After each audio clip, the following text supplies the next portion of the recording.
Hey, this is Nicholas with the Backyard TARDIS here with some more adventures in locksmithing. Just another day.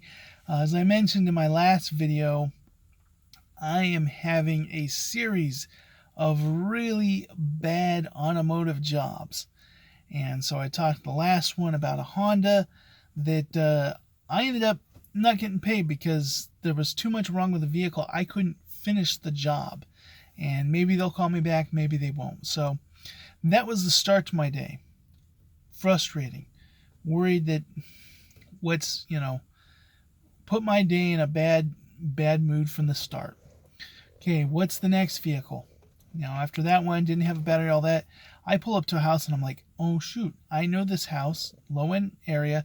I've done an eviction there. I know that this person, they kind of rent to some really low end. So I'm like, it's going to be another one of those situations. And I look, the Toyota 4Runner I'm supposed to be doing, hood up, flat tires, and it's buried behind 3 or 4 other broken down used cars. Oh no. So this one's a possible transponder. And so I talk to the guy and I look at the battery and there's just mounds of corrosion over it. Hasn't run in months. I'm like, we have to test it.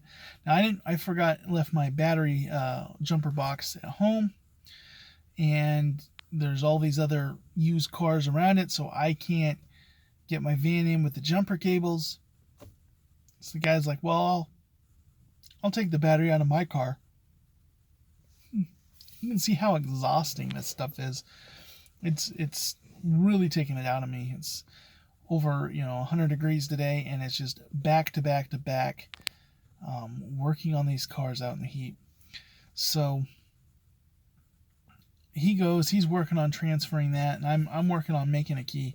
The car's dirty, it's yucky, and it's not as bad as that Honda was, not by a long shot, but it's not fun, and it's definitely cleaner than the next one I'm going to talk about, because that one was horrible. But I get a key, and thankfully,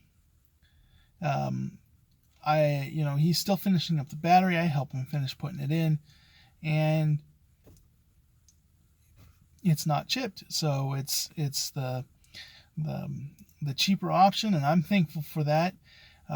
People would think, oh, I want it to be the more expensive price. Anytime when something's an option like that, and I give them the 2 prices, people think I'm gonna, it's always gonna be the bigger one because I want to make more money.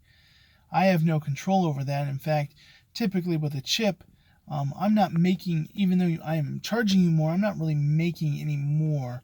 I'm mostly charging you for my labor, and the programming and all that is to cover my machine and the key blank, the chipped key, and that. There's not really extra profit in that for me.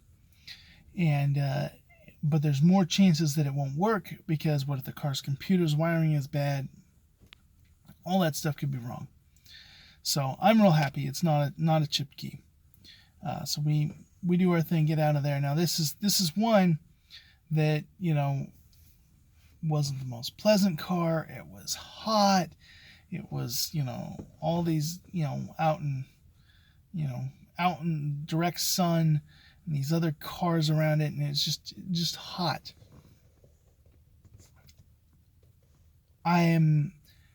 Because I walked away, made it good. This is probably one of my most profitable jobs of the day, and will make up a good portion of my day's income.